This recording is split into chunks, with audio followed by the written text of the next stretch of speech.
Marcelo Torrão Ramaciotti. Primeiramente, estou fazendo esse episódio do Caso Cor do Show com você porque você, como eu, compartilha uma característica que é um tipo muito específico, e eu falo isso no melhor sentido possível, que é o retardado por corrida, né? Sou, cara. Você é um retardado por corrida. Sou desde pivete. Eu sou aquele cara que o pai não levou para o estádio de futebol, sabe? Levou para Interlagos. Sim. E isso aí acabou que virou a minha paixão, né? Desde pequeno, sou louco. Pô. Eu era moleque, minha mãe conta até hoje, eu era moleque, eu tinha aquele triciclo assim, eu andava embaixo da mesa, pra você ter ideia do meu tamanho, né? Fazendo pam, pam, pam.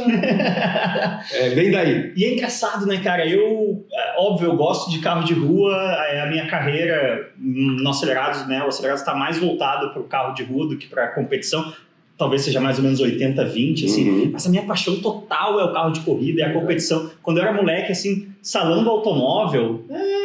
Eu ia onde tinha os Fórmula 1. Regional de marcas, assim, você vê um Gol Caixote preparado para correr quando eu era moleque, me comovia muito mais do que o mais recente lançamento parado num stand de salão do automóvel. Eu ia no salão do automóvel e ia lá, sei lá, no stand da Honda, onde tinha o Fórmula 1 do Barrichello, sabe? Sim. É ali que eu ia, onde tinha os carros de corrida. Eu nunca também liguei, sempre gostei de carro, gosto até hoje, mas se você me perguntar qual a motorização do carro, tá, eu vou falar, não sei. Sim. Agora se me perguntar de um carro de corrida, eu vou saber. Sim. Eu sou igualzinho. Por isso que esse episódio tá um pouco nessa vibe. O Geraldo Rodrigues, aliás, um abraço. Não entende nada também, né? Entende pouco e gosta pouco, né? Empresário que levou aí, Rubens Barrichello, Ricardo Zonta até a Fórmula 1. Ele tem uma frase que eu gosto muito que, período que a gente trabalhou mais junto ali na entrada da Red Bull na Stock Car, quinta-feira, né, no autódromo, ele fala, senta aí, vamos tomar um vinho e falar de corrida. Para mim isso é um dos grandes prazeres da vida, né? Cara. O que mais você precisa? Mas preciso saber, por que Torrão? Eu também não sei. É um apelido que eu tenho desde, sei lá, 10 anos de idade ou até menos. Eu era gordinho quando eu era molecão, até meus 16 anos eu era bem gordão, assim. Gordinho eu sou ainda. e eu tinha um amigo que me chamou de Torrone. Ah, você parece um Torrone, coisa de criança, sabe? Torrone é um Torrone doce, é aquele doce. Sim, que tem a ver, no né? sul chama mandolate. Mandolate. Nossa, eu nem sabia essa. E aí eu fiquei puto, e isso daí influencia, né? Quando você fica bravo com o apelido, ele pega. E aí, Torrone virou Torrão. E eu sempre fui um cara de agregar amigos, assim. Então, se eu tenho um amigo que é do colégio e outro que é da faculdade, eu não sou um cara que eu saio com a turma do colégio, eu junto as turmas. Eu gosto disso também. Então, o meu apelido do colégio veio até hoje. Porque eu juntei meus amigos do automobilismo com os amigos do colégio, com os amigos da faculdade. Então, Torrão? O que é esse Torrão? Aí, Torrão, pegou e virou Torrão até hoje. O Pelé diz que o grande problema foi isso, né? Era Pilé o apelido originalmente, e porque era, acho que era um goleiro que era parecido com ele, um negócio assim, posso estar falando grande bobagem. Mas chamaram ele de Pilé e ele ficou fantástico. É isso. Se você não liga pro apelido, o apelido não pega, né? Mas você falou do seu pai te levando para Interlagos. O seu pai, ele foi diretor de prova há muito tempo, né? Já era quando você era criança? Você ia ver seu pai trabalhar ou... Não, muita gente acha que meu pai me levou para o automobilismo, assim, participar do automobilismo, né? E foi o contrário. Meu pai só colocou na minha veia ali, né? Mas meu pai nunca trabalhou com isso. Meu pai sempre foi atleta, meu pai era professor de educação física formado e depois virou representante comercial da construção civil, e isso ele foi a vida inteira. Em 2009, 2010, mais ou menos, eu fui fazer um teste de Spider em Interlagos e a esposa do Ernesto, português, que era aquela foto ali, exatamente isso aqui, foi nesse dia aqui, exatamente isso aqui, foi nesse dia. A Orlando chegou para mim, que era a esposa do Ernesto, diretor de prova do Paulista na época, chegou para mim e falou assim, escuta, seu pai não tem interesse? Porque meu pai sempre foi aquele cara que gosta de síndico de prédio, diretor de clube, sabe essas buchas? Ele adora. Sim. E ela falou, é a cara dele. Sem essas pessoas a humanidade não funcionaria. Não funciona. Exatamente. E ela falou, eu quero um cara com esse perfil que não tem o vício de já ser do automobilismo. Será que ele não topa? Eu falei, eu acho que topa. Bom, e assim foi. Meu pai começou a ser comissário da FASP, e meu pai sempre foi muito de estudar, ele sabia regulamento, o CDA ele sabia de cor. Sim. E, ele teve uma carreira bem meteórica. Assim. Sim. Então, na verdade foi o contrário, eu levei ele pro automobilismo, né? O seu pai, até não queria ter entrado nesse assunto tão cedo, mas né? sem problema nenhum. Faleceu recentemente, é um cara que a gente tem... É sempre muito difícil o piloto, ele tem que respeitar muito o diretor de prova, mas via de regra, se você está sendo chamado para falar com o diretor de prova, não é uma coisa boa. Para tomar uma dura, né? Então já é uma relação que tem uma tensão superficial, assim. E eu sempre achei o seu pai impecável, cara, no sentido de ser um cara que ele não fazia questão de exercer uma autoridade vazia. Ele realmente ouvia o que você tinha para dizer, e se você tivesse errado, ele ia dizer que você estava errado, mas ele muitas vezes a posição de autoridade cria um monstro, né? E o seu pai era o oposto disso, era um cara que até por conta disso era extremamente respeitado. Eu acho que até exatamente por isso, de ter diretor de clube e síndico de prédio, ele aprendeu, sabe? Mas meu pai era um cara muito do bem, assim. Depois que a pessoa morre, é muito fácil você falar isso, né? Mas meu pai era realmente isso, ele era muito querido, porque ele sempre foi um cara muito justo, assim, e ele... Eu sempre brincava com ele, você é tão bonzinho, você é tão justo, que você nunca vai ganhar dinheiro na vida. Eu sempre falei isso pra ele sempre falou, mas eu sou assim, eu vou ser assim. Então ele sempre foi muito querido por isso, ele realmente não estava nem aí pro poder dele, ele fazia aquilo por amor, ao contrário de muita gente que faz aquilo pelo dinheiro, que daí você já muda a sua forma de lidar com a coisa. E, porra, ele era muito querido, ele sabia realmente. Muita gente me perguntou assim, você vai substituir seu pai? Eu falei, bom, primeiro que eu acho que eu não tenho capacidade técnica para isso, segundo que eu não tenho capacidade de relacionamento para isso, porque eu não tenho a calma que ele tem, a paciência que ele tem. Puta, ele era... Por isso que fez ele crescer tão rápido ali. E você teve a oportunidade de trabalhar muitas vezes como piloto de safety car com seu pai como diretor de prova. Sim. Né? Como é que foi isso? Eu comecei a trabalhar em safety car com ele, né? Depois eu acabei fazendo provas com o Sérgio Berti, com o Ernesto da Truck, fiz com um monte de gente. Mas eu comecei porque ele começou ali e ele falou, cara, esse negócio é um negócio muito sério e pegam qualquer um para fazer. Sim. E ele falou, e não é assim.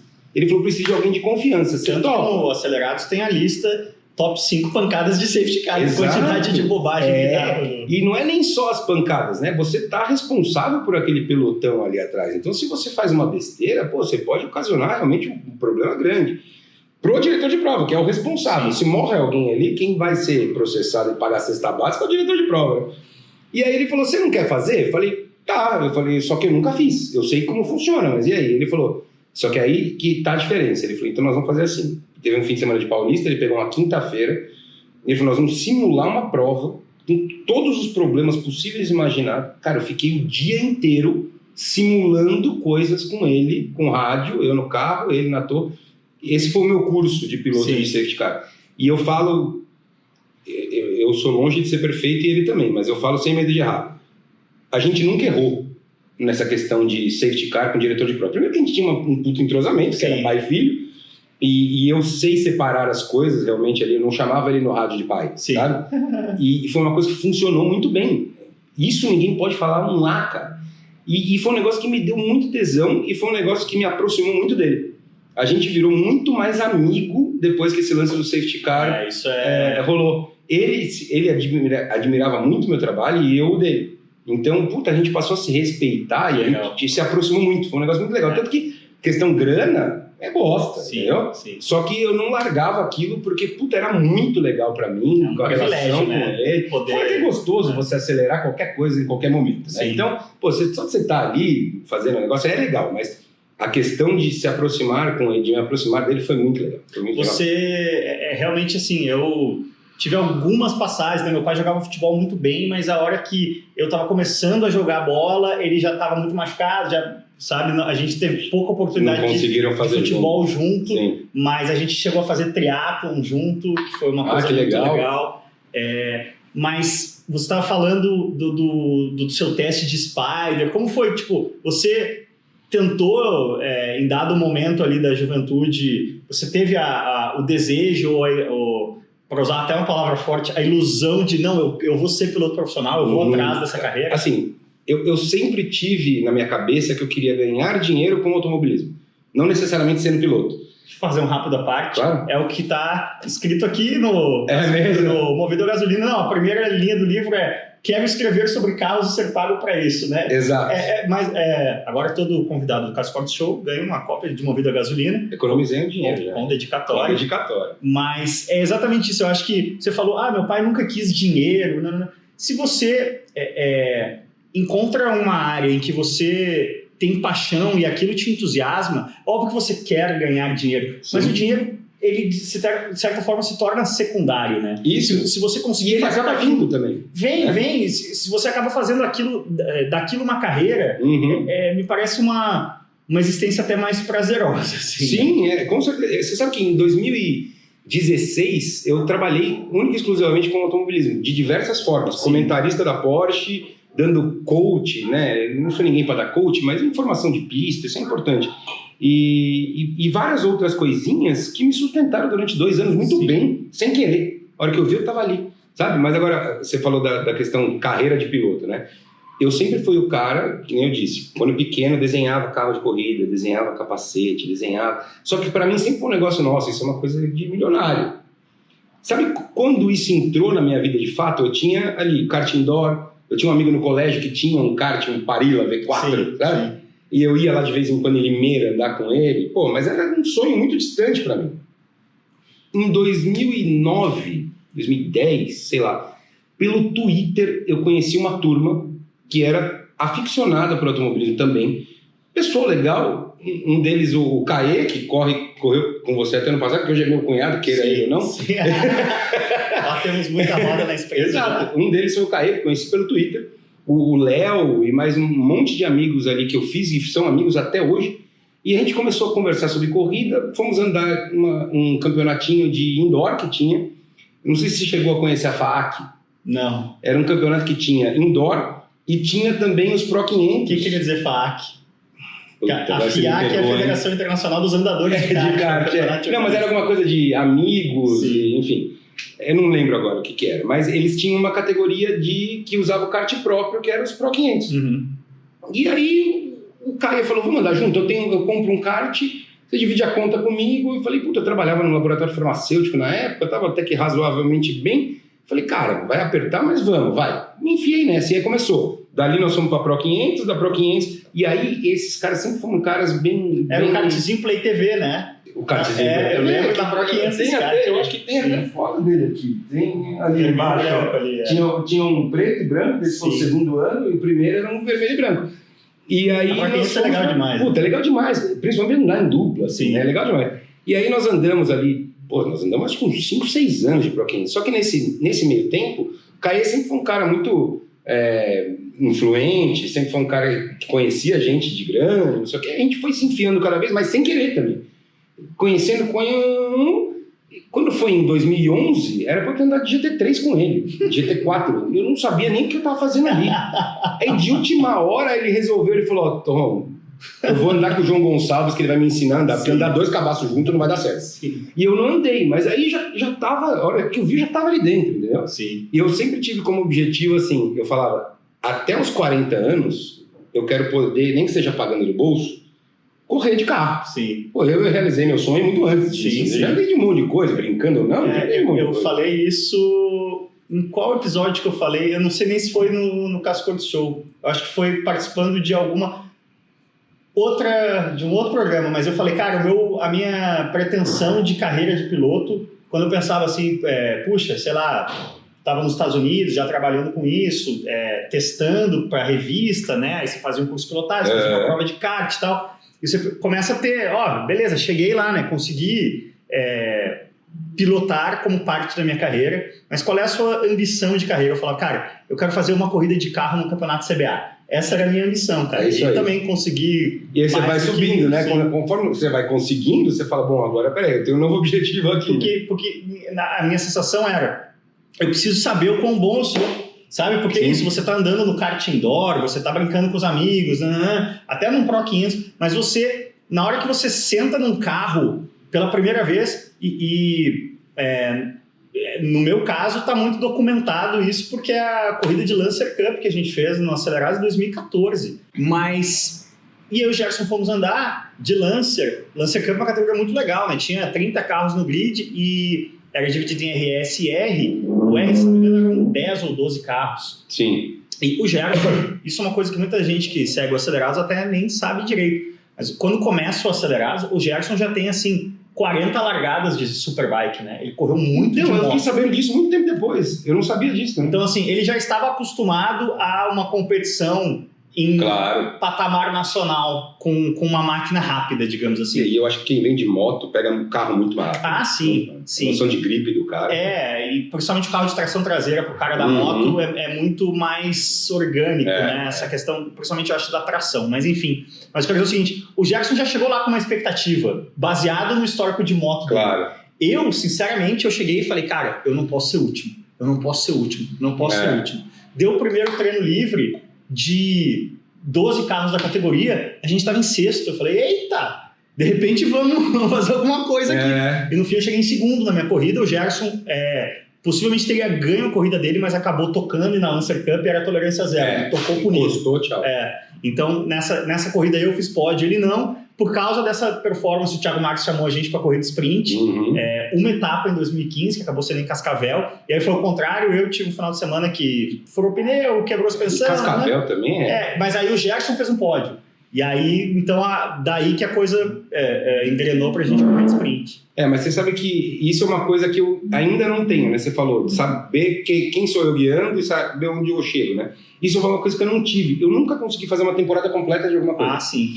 Então, é um problema, porque você não se dedica. Eu tô aqui, aparece uma oportunidade de ir lá e ando. Sim. Mas é semana que vem. Você não se preparou fisicamente, mentalmente, você não se preparou de jeito nenhum. E outra, você tem uma... Eu já falei isso também em outros lugares, eu me orgulho muito do fato de muitas vezes eu ter caído de paraquedas nessa situação, que acontece muito por causa dos acelerados, e ter conseguido pódios. Até ano passado, na minha estreia na HB20, ganhei. Porque é um outro approach, né? Você tem que ir de forma muito... Me surpreendeu a sua vitória ali, porque é completamente diferente de um sprint, é outra história. Mas tem uma expressão que o Tony Canaan usa muito, que eu gosto muito, que é você tem que deixar a corrida vir até você, em inglês, né? Não vai até a corrida, let the race come to you. Quando você pula a primeira vez numa categoria, você tem que estar de forma completamente relaxada, prestando atenção, perguntando tudo, mas sem criar expectativa em você. Isso é muito prazeroso, mas é um outro tipo, é isso que você está falando. Quando você tem a temporada completa para fazer, aí você o jogo eleva. O jogo eleva e você tem que entender... E tem mais, você sabe que tem um fim de semana que vem. Exatamente. E aí você pode arriscar, você pode fazer... Eu falo, cara, se eu bater, acabou meu fim de semana, eu não sei quando eu vou ter outro. Sim, né? Sim. Aí você pega muito mais leve, é o que você falou. Eu tô aqui para não ser o último, eu tô aqui para de repente beliscar um pódio, então você não consegue ser o que você pode ser, né? Na sprint em 2016, que aí eu e o Gerson conseguimos um patrocínio da MTE Thomson na época e conseguimos fazer a temporada completa. Ainda vocês dois juntos, né? No mesmo carro, né? Então, em 2016, a gente ia ter um carro para os dois. A gente sentou e falou, cara, a gente não conhece o carro, a gente não conhece as pistas. Não vamos dividir carro, vamos dividir etapas. Quanto mais tempo de pista, melhor. Porque precisa do tempo de pista. E aí eu fiz 4 finais de semana, ele fez 4. Desses meus 4 finais de semana, eu ganhei 2. Justamente porque você conseguia construir o final de semana. Mas vocês não disputaram o campeonato nessas, né? Abrimos mão de disputar o campeonato. Aí em 2017, a gente, porque ele também ganhou corrida, em 2016 e tudo mais, não, vamos tentar disputar o campeonato. Vamos dividir um carro. Só que eu tinha minha viagem para o Everest já marcada. Então eu ia perder uma etapa. Aí acontece aquela coisa, o drama da categoria de GT, né? Você divide o carro, você sai de uma etapa, você nunca mais alcança o seu companheiro. Nunca né? mais, exato. Então eu voltei, na verdade, já para tentar... A gente chegou na última com chance de ser campeão, mas na verdade quem ser campeão seria só ele, né? Matematicamente. Mas no fim, deram na gente nas 2 corridas, né? Mas enfim... e aí não fomos campeões em 2017. Aí em 2018 a gente conseguiu patrocínio para cada um ter um carro. E aí nós dois somos campeões, cara. Ele na Pro e na GP, porque, óbvio, a gente já tinha essa bagagem de 2 anos, ainda que sejam 2 meios anos, na verdade era um ano, né? Em termos de horas de voo. Mas a coisa principal em 2018, quando começou, eu falei, eu vou ter um carro inteiro. A primeira coisa que eu pensei foi o que você falou do próximo final de semana. A sprint eram 2 jogos de pneu no ano. Depois passou para 3, né? Quando mudou para Yokohama. Isso. Mas quando era o pneu Pirelli, que era mais duro, eram 2 jogos. Eu falei, isso aqui não são 8 corridas. Isso aqui é uma corrida de endurance. Isso. Dividido no ano. São 2 corridas de endurance. Cada uma com 4 prestações. Então eu tive um approach muito analítico desde o começo do ano e por causa disso eu fui campeão até com certa folga. Aí em 2019 não consegui repetir.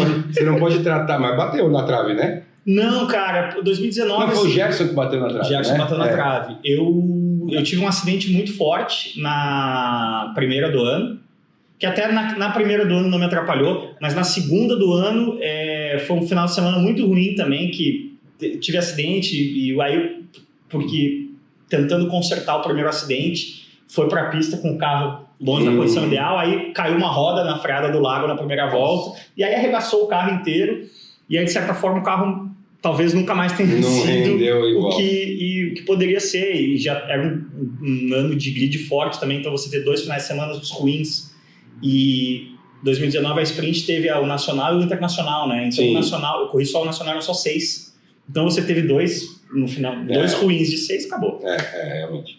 E o nível ali está cada vez maior também. Mas você, as suas explorações como piloto, você é sempre Marcelo Gomes, né? Então, porque o seu pai era Ramaciotti, você não queria associar. Eu tenho 3 nomes, né? O Marcelo Ramaciotti, o Marcelo Torrão e o Marcelo Gomes. Sim.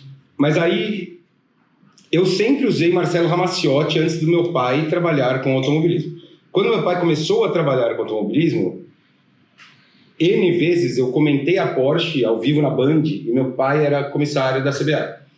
O comissário Marcos Ramaciotti e o comentarista Marcelo Ramaciotti. Os nomes ainda são parecidos, os primeiros nomes. Aí eu falei, e outra, eu era comentarista. Muitas vezes eu tinha que questionar uma decisão de um comissário. Sim. Se eu elogiasse, eu era o filho do Marcos. Sim. Se eu metesse o pau, né, beleza. E cheguei a fazer isso. O comissário errou, um dos comissários era meu pai.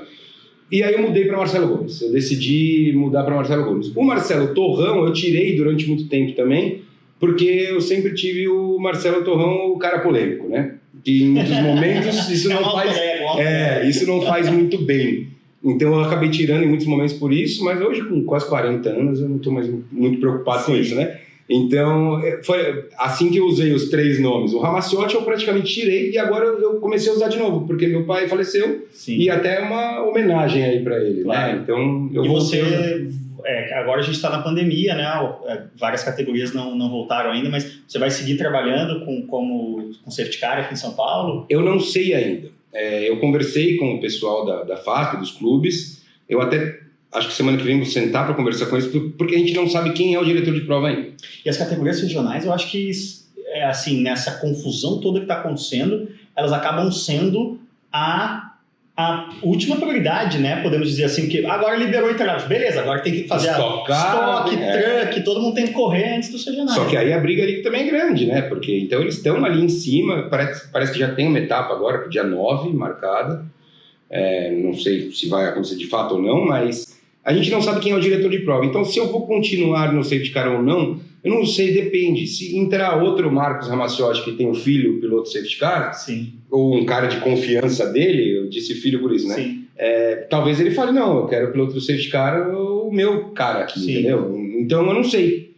Preciso ver primeiro quem vai ser o diretor de prova, tenho vontade de continuar, apesar de vai ser bem difícil para mim, mas eu conversei com o Claudinho também algumas coisas que eu queria entrar por um outro lado ali também. Eu quero tentar manter o legado que meu pai trouxe de alguma forma, questão segurança, questão vistoria, coisa que nunca teve, meu pai trouxe para o automobilismo paulistano, então equipamento de segurança, então comissários, treinamento de comissários. Então se eu não for para um lado, talvez eu vá para o outro, mas eu quero estar presente no regional de alguma forma. Essa área, trazendo assim a minha vivência de Estados Unidos, realmente no Brasil tem um caminho a percorrer aí. Muito. Questão de assim, vistoria de cinto, de extintor, essas coisas. Tem lugar que não exige Hans, o que hoje em dia é um absurdo. Sim. Você gasta 20 pau para fazer um motor de um Corsa e você não compra um Hans que custa R$1.500, sabe? Essa coisa de onde se gasta o dinheiro assim, automobilismo é aquela história, né? Você quer construir uma pequena fortuna com automobilismo, é muito fácil, basta começar com uma grande Exato, fortuna. Você quer ser milionário, entre bilionário. E o Mário Andretti tem outra também que é speed costs money. How fast do you wanna go? É uma ordem direta. Mas eu vejo muito, cara, e não sei se você tem experiência com o mundo do track day em São Paulo, porque cada vez mais está meio simbiótica essa relação, né, de automobilismo federado com track day. E eu me choco com isso. Você falou, o cara gasta 20 mil para fazer um motor de um Corsa e não investe num Hans. Eu vejo muito cara gastando 20 mil para fazer um carro de track day e não gastando 5 para fazer um curso de pilotagem e aprender um basiquinho de também anda de calça jeans e camiseta, né? Tem gente que gasta mais com o carro do que gastaria numa etapa de uma corrida em si. Sem dúvida. Mas o tesão do cara é aquele. Ok, respeito. Mas as pessoas não têm... Cara, é a vida deles que tá ali, entendeu? O curso de pilotagem, é o que você falou. Ontem mesmo eu tava gravando com o pessoal da Auto Super. Sim. E eles são muito mais para esse mundo dos carros preparados. Você falou da Auto, agora você falou da Auto Super, eu vou falar. Um abraço, a gente gosta muito do pessoal da Auto Super, já levamos eles para pista e tudo mais.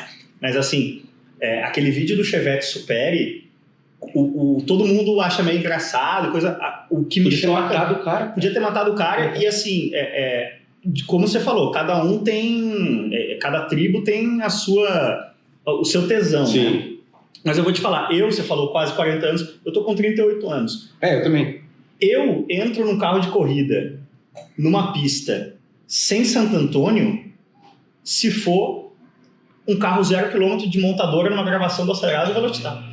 Eu não quero acelerar um carro que não tem um Santo Antônio, um banco cujo 105 pontos na pista, cara. Porque depois que você pega uma certa milhagem, você entende que muitas coisas podem dar errado. E muitas vezes coisas vão dar errado sem nenhuma responsabilidade sua. Acabou um freio. Isso. E aí, nego, o que acontece? Então, um abraço aí pro pessoal da Sul, mas aquele vídeo do Chevetinho Superi, que, justiça seja feita, acabou alavancando eles, sim, né? Com certeza, foi de uma coisa ruim. Com certeza. Eles, assim como o nosso acidente com a Lamborghini, a vida te dá limões, faça uma limonada, né? Mas só para não perder o fio da meada, o que me choca naquele acidente, mais do que qualquer coisa, é o banco quebrando. É o banco quebrando. O banco, ele já é no meio das costas, né? Sim. E ele ainda quebra. Então, mas eles também entenderam muito depois daquilo. Muitas coisas ainda fazem eles estão fazendo lá no cartódromo sem capacete. Sim. E eu falei para eles, cara, não, mas aqui tá devagar. Eu falei, cara, falei ontem para eles ainda isso. Mas é outro planeta, entendeu? É outro negócio. Você já foi num briefing de track day? Acho que briefing de track day não. Cara, eu já fui. Eu dei coach de track day. Para não dizer que não, o Fast, que é de certa forma um track day que você aluga o carro, né? Uhum. Existia um briefing lá da TSO, esse briefing sim. Então o briefing é meio assim, o cara falou, olha, eu recomendaria vocês a usar um macacão, mas tudo bem, vai lá, vai. E beleza, pista. Eu acho que não morre gente em track day, primeiro porque carro é muito caro no Brasil, o nego pensa 2 vezes antes de bater, e outra que é sorte. É sorte, porque... Cara, o cara tá de cinto normal, sim, com capacete, que é obrigatório, mas capacete de moto muitas vezes, sim, e com carro de 500, 600 cavalos. É um perigo. E a outra coisa, muitas vezes o carro de 500, 600 cavalos com chão, ou seja, suspensão, pneu, freio de um carro original de 150, entendeu? Exato, Esse é o grande drama, na verdade. Então, eu acho que isso é um trabalho de conscientização que tem que... O Campeonato Paulista mesmo, se você pegar coisa de 5 anos atrás, era isso. Macacão de kart, nego saindo de tênis, sem Hans. O meu pai mudou muito isso aí. Ele chegou um dia e falou assim, ninguém mais anda sem equipamento. Na próxima etapa, ninguém mais anda. Ele falou, tá. Chegou lá e falou, não vai andar. Sim. Fez vistoria, o cara, como não vou andar? Não vai. Você atravessa a rua, vai na Corsa, vai na Spark, vai onde você quiser e compra. Sim. Porra, mas eu não posso gastar esse dinheiro. Não corre. Automobilismo é isso. Sim. Aí os caras tomaram um susto, teve um puta preju no Campeonato Paulista, que ele teve que peitar todo mundo, porque os caras não deixam, porque senão a gente perde um cliente. Sim, né? Claro. E ele teve que peitar todo mundo e deu certo, cara. Hoje em dia todo mundo respeita, você não vê nego andando sem Hunter. Então esse é um negócio que eu queria muito continuar, porque são poucos diretores de prova que se preocupam com isso. Sim. Infelizmente. E eu queria muito continuar. Então eu falei com o Claudinho, até do Interlagos Motor Clube, eu falei, cara, de algum jeito eu quero ajudar vocês nisso. Nem que seja para eu ficar responsável por essa parte. Mas eu quero. Mas, Torrão, eu fiz questão de gravar com você essa semana porque a gente encerrou aí o início da Fórmula 1 depois de muito tempo, né? Teve essas 3 etapas seguidas. Uhum. E qual é a fotografia, assim? Eu acho que falar de Fórmula 1 depois da primeira, depois da segunda, ainda mais que era na mesma pista e teve chuva e bagunça e tudo mais, ainda não dava para ter uma fotografia. Agora, depois de 3, a gente tem uma fotografia, né? Sim. E me parece que a fotografia nem precisa ter o resto, entrega logo pro Hamilton e tchau, acabou, né? Eu falei ontem, eu usei uma expressão que eu acho que é a mais real possível. Ele é um ET, cara. Ele é um ET. Ele tá acima de todos e de tudo ali. Eu sou um cara que... a categoria que eu menos gosto no automobilismo hoje é a Fórmula 1. Eu acompanho porque é a Fórmula 1. Sim. Né? Então, e a gente gosta de qualquer coisa. Mas a Fórmula 1 vem tendo boas corridas, melhorou muito. E essa coisa de supremacia, de um dominar, sempre teve, a gente sabe disso, e não vai mudar tão cedo. O Hamilton é um ET, cara. Ele é um cara fora da caixa. Basta ver que não na última corrida, na penúltima, ele enfiou um segundo na classificação, entendeu? Piada, né? É um absurdo. Aí você pega uma corrida que tem um negócio, tem chuva, tem isso aqui. Pô, o cara vai... vamos ver, vamos parar, Hamilton? Espera mais um pouquinho aí, eu paro daqui a pouco, ganha a corrida, faz a melhor volta.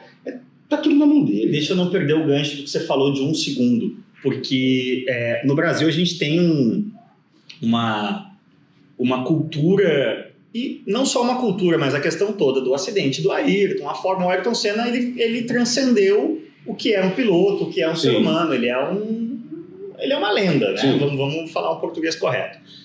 Então, eu vejo muito essa questão assim, no tempo do Senna, o Senna que era foda, era câmbio manual, e nananã. Eu falo, cara, Fórmula 1 não é pilotar um carro.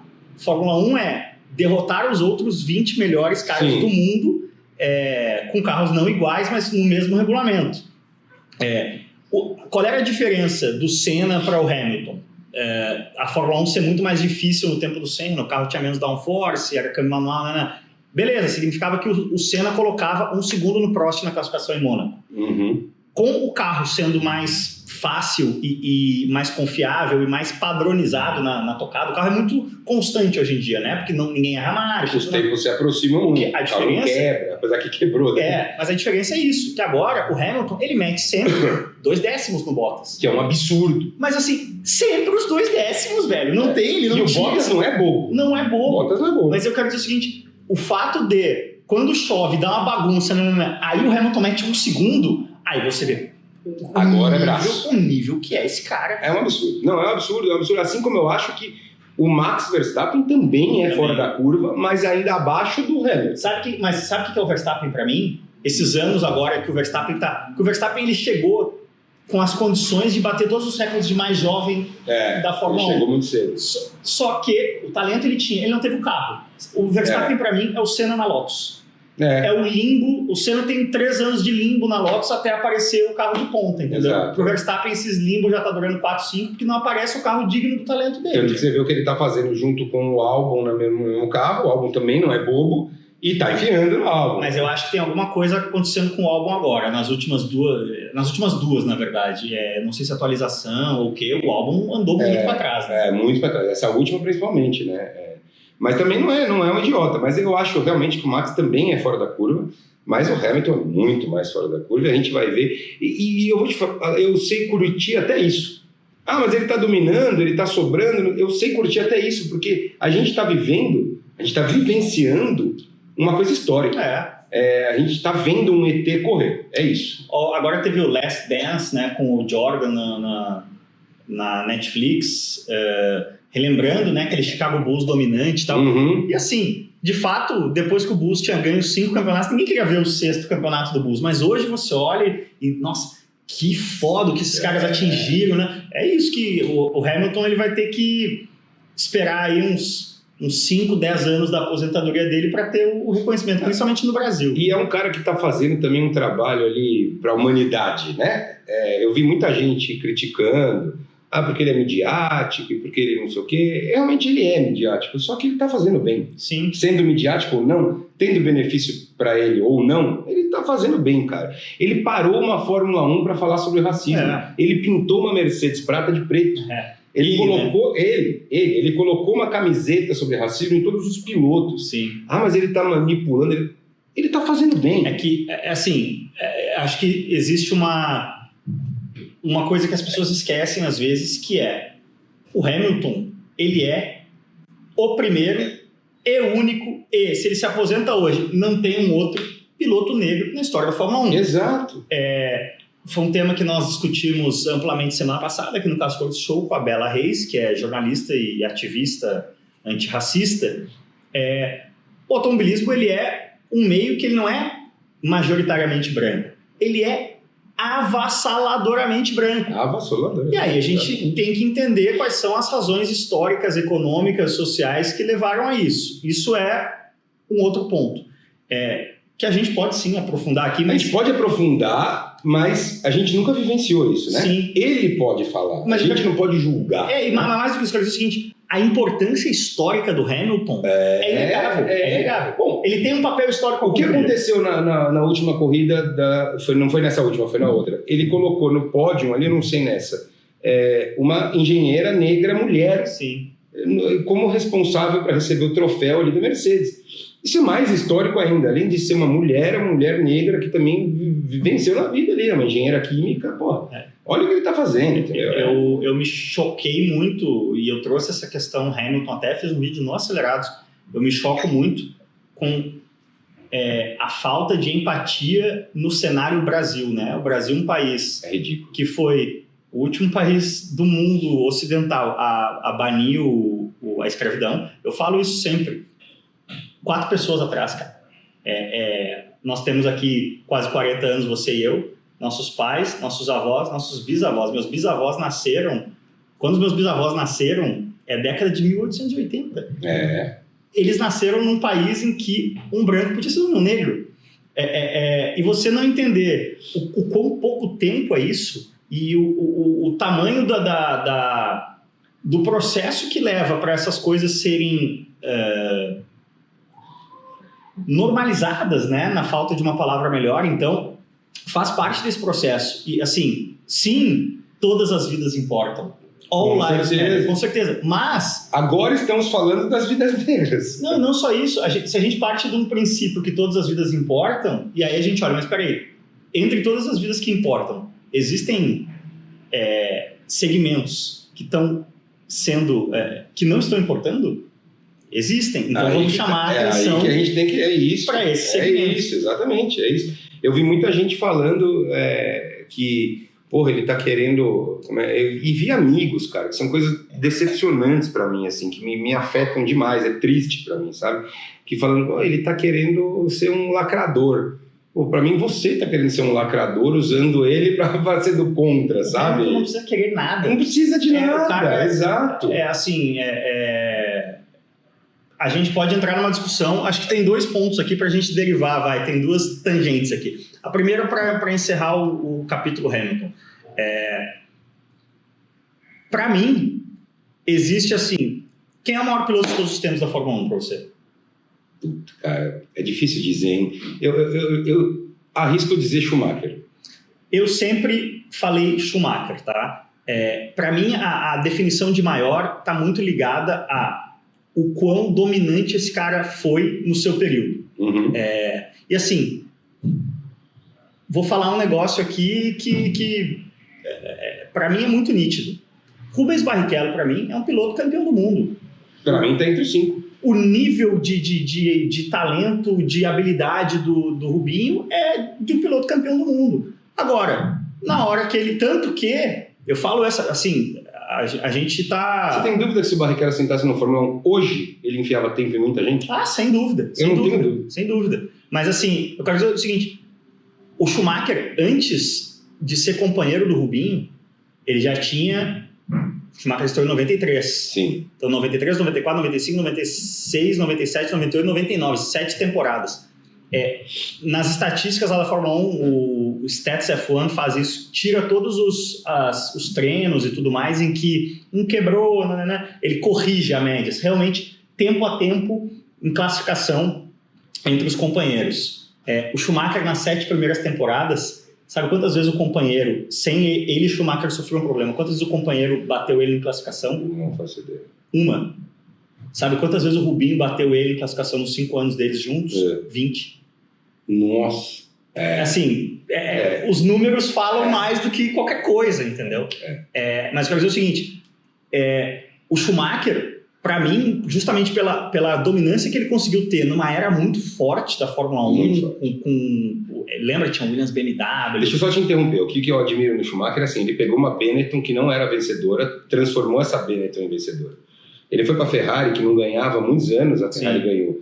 Encerrou a carreira na Mercedes, que não ganhava, e anos depois a Mercedes se virou. Sim. Isso é muito válido. Mas enfim, até eu derivei pelo Schumacher aqui, não era o meu objetivo. O que eu quero dizer do Schumacher é o seguinte, para mim, existe um patamar. Quem é o melhor piloto de Fórmula 1 de todos os tempos? Você pode dizer que é o Senna, você pode dizer que é o Fangio, você pode dizer que é o Schumacher, você pode dizer que é o Hamilton. Para mim, esses 4 caras, eles estão numa linha 1. Aí você tem uma linha 2, que é muito próxima, porque o automobilismo pode ir detalhe, mas que é quem? Prost, Piquet, Lauda, Jack Stewart. Te digo mais, nessa primeira linha eu coloco o Jim Clark. O Jim Clark, ele tem tipo 25 vitórias e 1 segundo lugar. O 2, assim. Se ele terminou a corrida, o carro era bom e ganhou. Eu acho que nessas horas a gente não pode colocar só número, né? Porque a gente tem aí um Fernando Alonso, que para mim também é um dos melhores da história, continua sendo até hoje, mas você vai ver que tem 2 títulos. Sim. Né? A gente não pode colocar só número, tem um Gilles Villeneuve. O Fernando Alonso, vou dar outro número aqui, eu já indiquei antes o The Race. É o melhor site de automobilismo hoje para mim, o podcast deles é muito bom. Eles trouxeram um número que eu nunca tinha dado conta. Com 8 pontos a mais na carreira, distribuídos nos anos corretos, o Alonso seria pentacampeão do mundo. O Alonso tem 3 perdas de título por 2 ou 3 pontos. Olha que absurdo. Ou seja, ele poderia ser... Fora as decisões erradas que ele tomou, né, na carreira dele. Mas pra mim é o que ele merecia. Mas enfim, para encerrar o capítulo Hamilton... Nós misturamos 8 assuntos, né? Eu queria dizer o seguinte, o Hamilton é um cara que tá nesse... Ele é o único cara que a gente viu na geração pós-Senna e Schumacher a ascender esse primeiro extrato aí. E talvez quando ele se aposentar a gente diga, eita, talvez ele seja... sim. Acima desses caras. A gente não coloca ele, né, nesse rol aí, porque a gente tá vendo ainda, né? Sim. Eu concordo, daqui uns anos talvez a gente coloque ele nesse mesmo patamar. Mas agora eu vou trazer para uma outra tangente aqui, que é polêmica.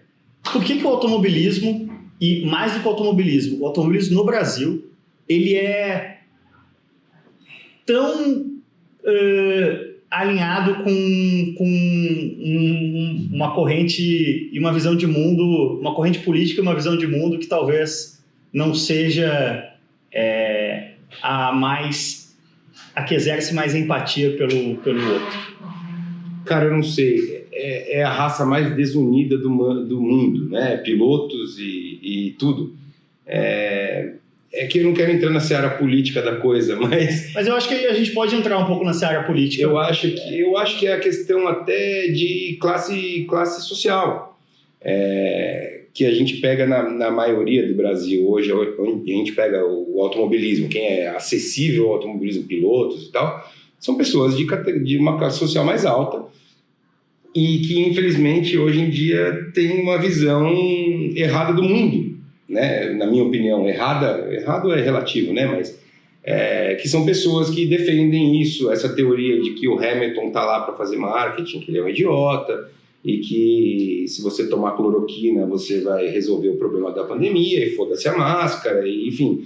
E infelizmente o mundo que a gente vive do automobilismo são essas pessoas na grande maioria. E eu acho que isso reflete desde lá de baixo até...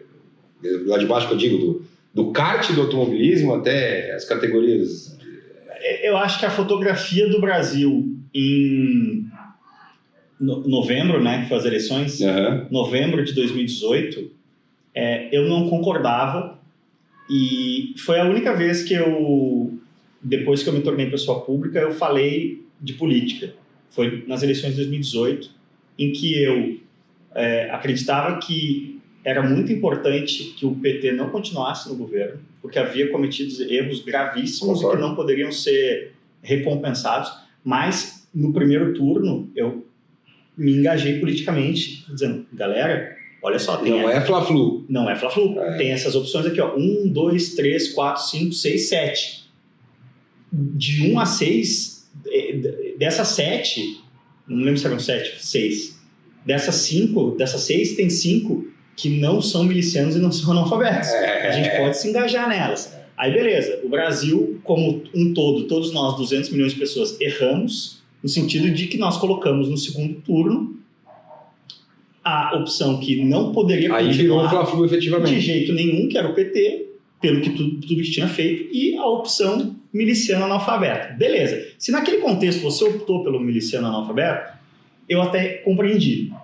Até porque ele tinha no segundo turno, né? No segundo turno, até porque ele tinha uma questão toda de liberalismo econômico, Paulo Guedes, uma coisa assim, você conseguia... A teoria dele era muito boa.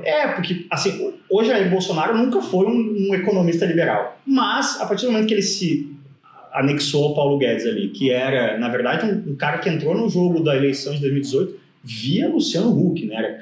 Paulo Guedes estava engajado na candidatura Luciano Huck. Quando o Luciano desiste, ele sai procurando alguém e morde e acaba colando ali na candidatura Bolsonaro. Mas, enfim, essa fotografia lá em 2018, eu compreendo.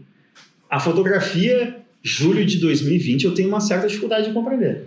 Quem defende? Quem ainda não entendeu a gravidade da situação. Assim. Eu concordo. E quando você discute isso com alguém, a primeira resposta é: então o ideal seria o Haddad mesmo, tá lá? Mas exatamente Eu dei uma volta gigante para dizer exatamente isso que você tá falando. Cara, eu tenho um nervoso de discutir esse assunto hoje. São poucas pessoas que eu converso sobre isso hoje exatamente por isso. Porque eu falo, cara, se o seu pensamento é esse, não dá nem para levar uma discussão para frente. Porque não é esse o ponto. Porra, se eu chamo esse presidente que tá aí de mentecapto, que é o que eu chamo mesmo, o cara fala, seu petista de merda. Aí eu falo, gente, eu acho que a Dilma foi uma das piores presidentes que o Brasil já teve. Eu nunca votei no PT na minha vida, em nenhum. Não, eu já votei e assim como, sei lá, eu falo que o Fernando Henrique foi um dos melhores presidentes que o Brasil já teve, eu digo que o Lula também foi na questão econômica. Você defende o Lula? Não. Quem acha que o Lula é santo é trouxa. Só que o Lula e o Fernando Henrique, de formas radicalmente opostas, eles tinham uma coisa em comum, que para mim é a premissa básica para você ser presidente de um país do tamanho do Brasil. Eles foram caras excepcionais em uma área.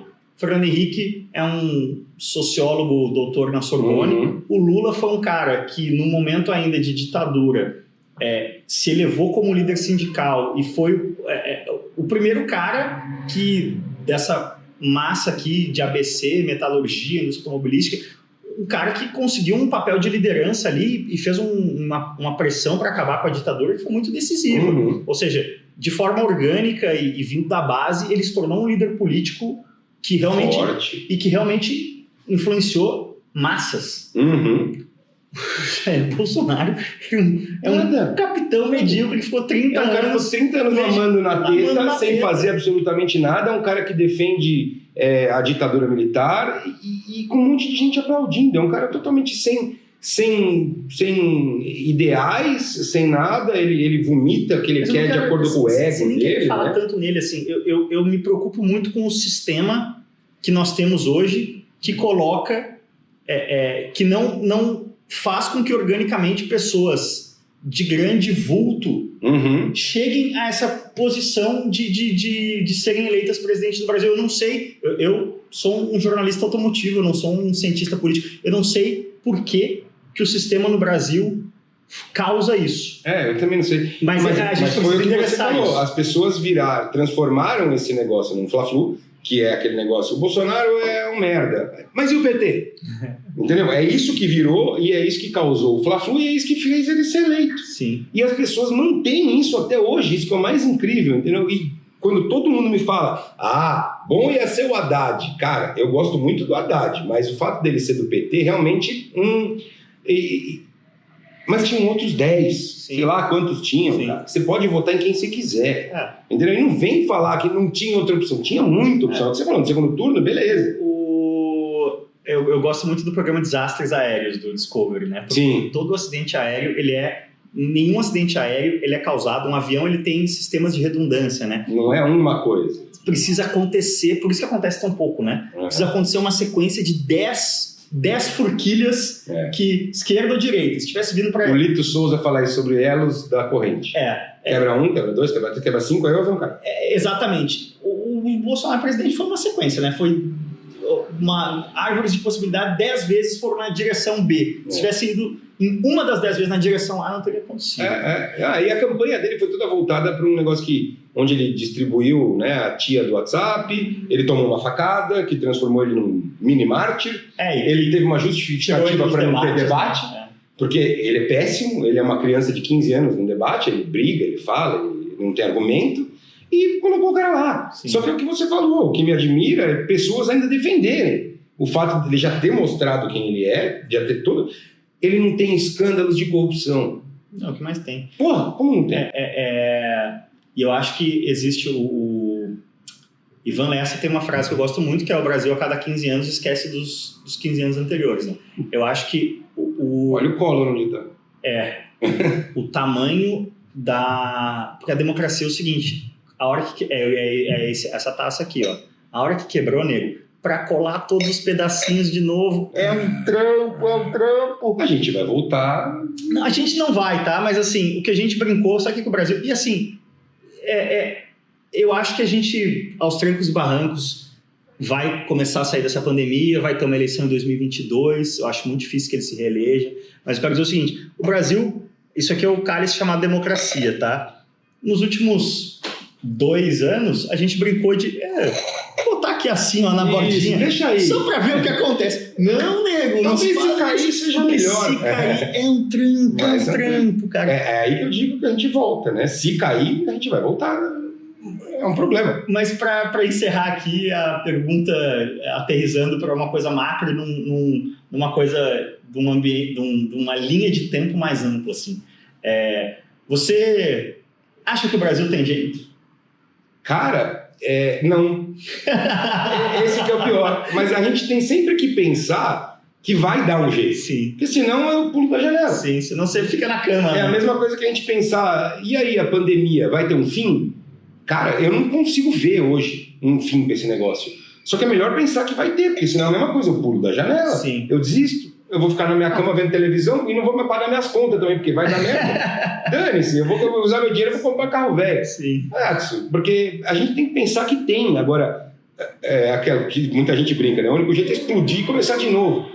Mas, cara, sempre vai ter oposição, sempre vai ter, né? O poder sempre se alterna, esquerda, direita, isso vai ser a vida inteira, o pessoal fazendo a Avenida do Estado de pista de corrida. Então isso sempre vai existir, sempre vão existir problemas, a gente só torce para que a coisa melhore. Sim. A solução, nossa, estamos vivendo na Suíça, eu acho que isso nunca vai acontecer, mas a gente torce pelo melhor. Porque a nossa geração, não suíça, né? Mas a nossa geração ali, até, eu diria assim, e no meu caso é muito emblemático porque coincide com a minha volta para o Brasil. Uhum. Minha volta para o Brasil e os meus 8 anos de Red Bull, o negócio Red Bull no Brasil quintuplicou. Hoje, você disse? Não. Na época. Na época, de 2006 a 2013. Talvez por influência da minha atuação lá dentro. Não sabemos.